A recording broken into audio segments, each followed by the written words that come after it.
Всем привет! Скоро начнется наш еженедельный стрим. Мы читаем сказки каждую субботу. Сегодня наш стрим будет посвящен сказкам Габдуллы Тукая. Подождем, пока все присоединятся, и начнем наше чтение.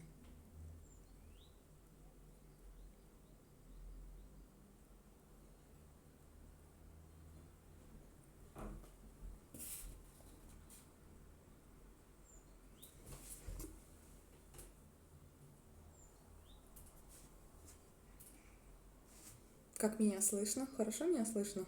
Напишите, кто уже подключился.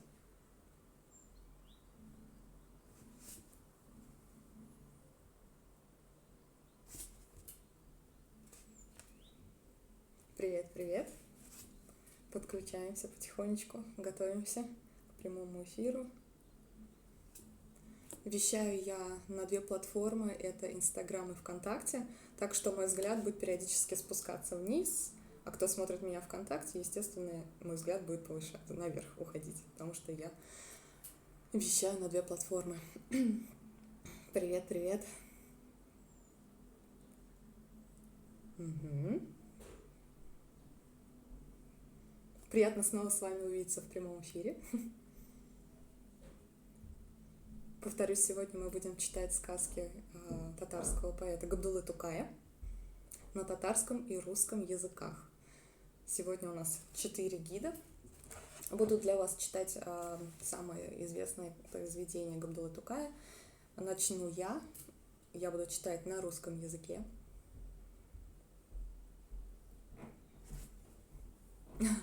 Спасибо. Так, сейчас я посмотрю, сколько у нас времени уже. 18. Давайте еще минутку подождем, и я думаю, мы начнем. Так, Танзиля и там смотрит. Какая молодец. Меня слышно хорошо? Кто смотрит ВКонтакте?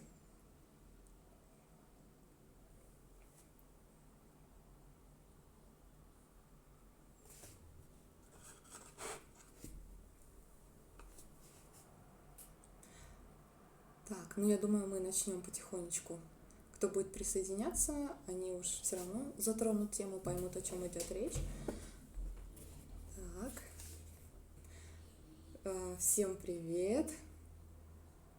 Огромный привет из Екатеринбурга. Ух ты, здорово, привет, привет.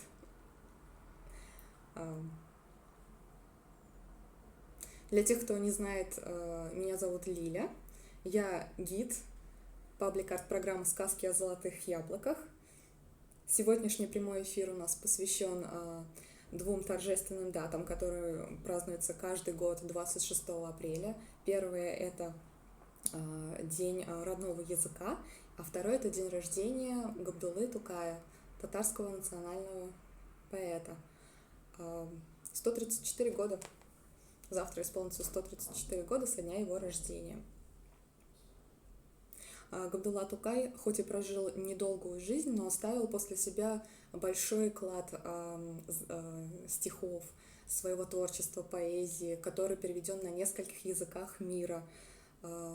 Габдулла Тукай — это символ татарского народа, татарской литературы. Также стихотворение «Родной язык» стал настоящим татарским национальным гимном. Тукай также является символом и нашего проекта. Если вы внимательны и заметили, что вот здесь вот у меня есть на заднем плане и на футболке принт, тут есть такой парень, силуэт молодого парня в тюбетейке, который едет на велосипеде. Это и есть Габдулла Тукай. Почему же и как связаны Габдулла Тукай и велосипед? А сейчас я вам расскажу небольшую историю, предысторию, можно так сказать.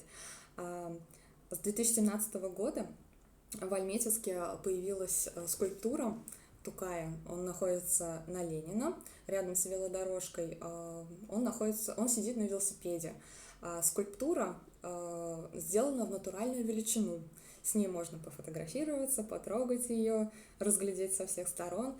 А спереди в его корзинке находится известный персонаж Габдуллы Тукая, миниатюрный, такой милый Шурале, дух леса. Он не черт, не путайте, пожалуйста, это дух леса. Также скульптура называется «В этом удивительном лесу» Булкап-Кара на татарском языке. И ее создателем является художник из Санкт-Петербурга Павел Игнатьев. Именно ему выпала честь создать вот такую необычную сюрреалистичную скульптуру. Почему же Габдулла Тукай изображен на велосипеде? Как известно, Альметьевск — это велосипедная столица Татарстана.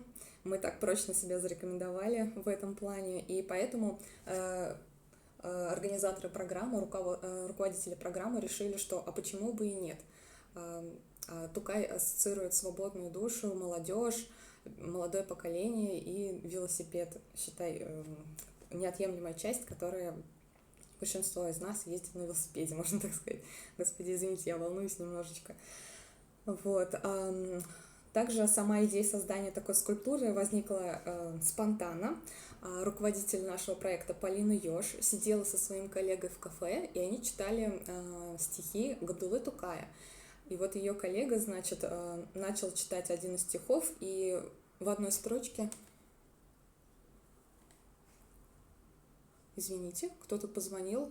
Прямой эфир продолжается, да? Вы меня слышите, видите? Ага, все, отлично.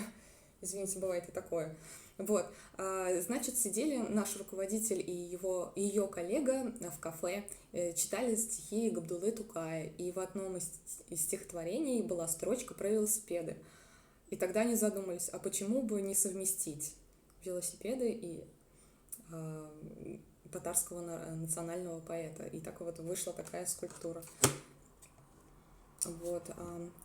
И сейчас я бы хотела вам зачитать тот самый стих, который сподвиг на создание данной скульптуры. Стих называется «Признаки весны». Пришла весна, и таять начали снега. В тулупах кто? Тулупы снял наверняка. Кто зимовал без шуб, у этих жизнь легка. Раздетым хорошо, для них прошла пора. Полозья, валенки уходят отдыхать. Колеса на дорогах будут вновь стучать. Карета, тарантас, велосипед опять на улицах пестрят. Пришла для них пора. На голые теперь деревья посмотри. На каждом листья расправляются. Гляди, леса садами станут. В парках соловьи на каждом дереве петь будут. Их пора. Из-под льдов лягушка вылезет пока, в грязи купаясь, в лужу вымажет бока. Средь камышей глядит, бока, бока, бока, пришла моя пора. На берегах болота кваканье стоит, лягушка каждая ученице глядит. Одна другую переспорить норовит, похоже логике формальной там пора. Когда весне зима отдаст права свои, повеет мягкий ветер утренней зари. Ах, сердцу бедному, как томны эти дни, вспоминай о былом, полна пора. На реках льды горами громоздясь текут, на небе птицы стаи собирают, там и тут. Пусть милостью твоей Всевышние оживут, тепло и свет настанет, новых дней пора. Вот такой стих. Вот этот стих как раз и вдохновил на создание скульптуры Габдуллы Тукая на велосипеде Шурали.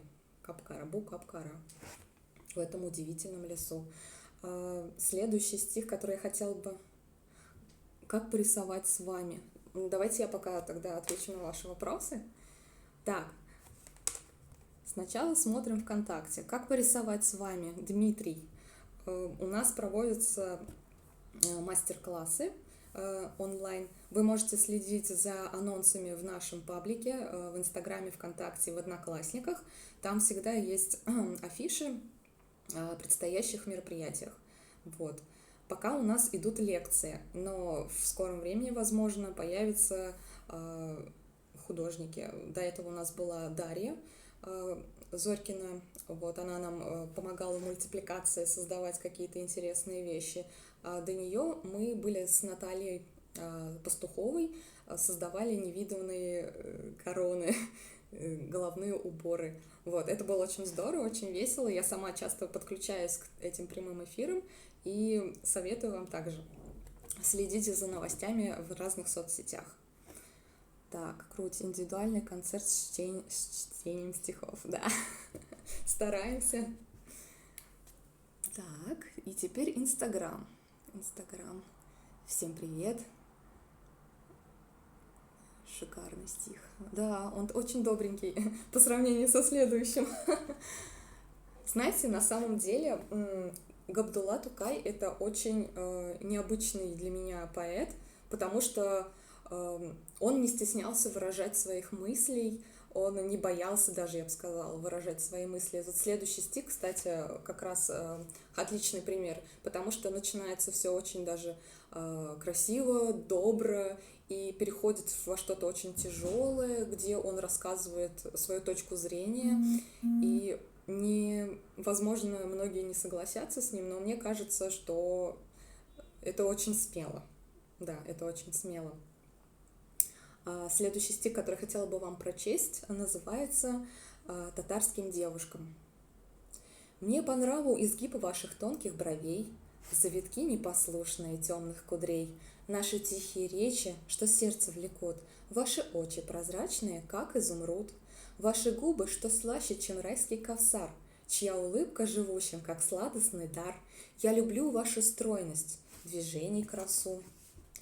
Без корсета любая тонка в поясу, а особенно груди, они так нежны, как два солнца весенних, две светлых луны. Вас за белые шеи люблю обнимать, в ваших юных объятиях люблю замирать. О, как трогательный этот джим, этот мим, в вашем лепете сладком достым и джанем. Вас любезны не меньше мне, чем красота, целеустремленность, гордая и чистота. И настолько мне мил ваш колфак парчевой, лишь взгляну на него и хожу сам не свой. Так что если Ишан и блаженный Хазрат прямо в рай мне билет когда-либо выдаст, коль Гурия, выйдя навстречу, как вы, не украсит колфаком своей головы и не скажет мне «Здравствуй, Джанем», не войду в этот рай, пусть я в адскую бездну паду, лишь невежество ваше не нравится мне. Что вас держит в затворе во тьме, в тишине?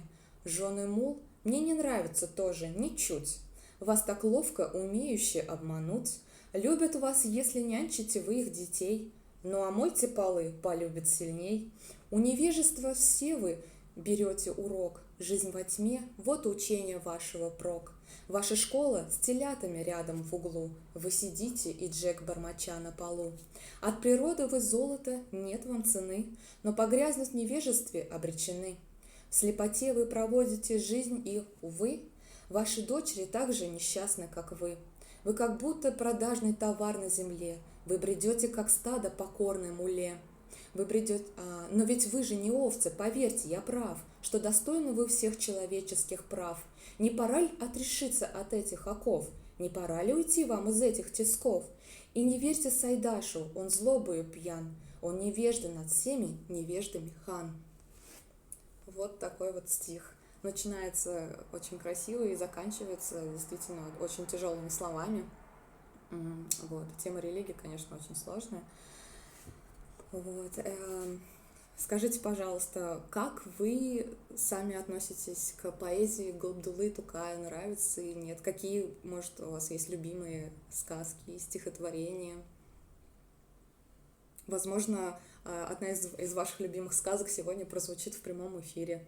Наши гиды прочитают. Спасибо за сердечки. Бедро коня, привет. У меня есть еще время ответить на ваши вопросы, если они есть по поводу программы, по поводу чтения. Может, какие-то у вас есть свои предложения, мы обязательно их выслушаем. Да.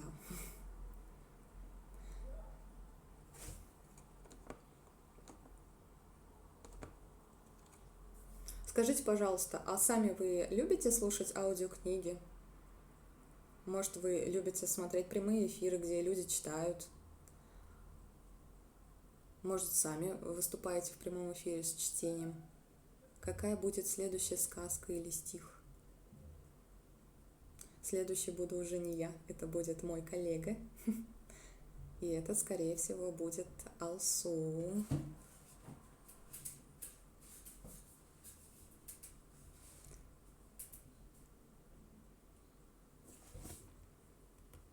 Так, ВКонтакте вопросов нет.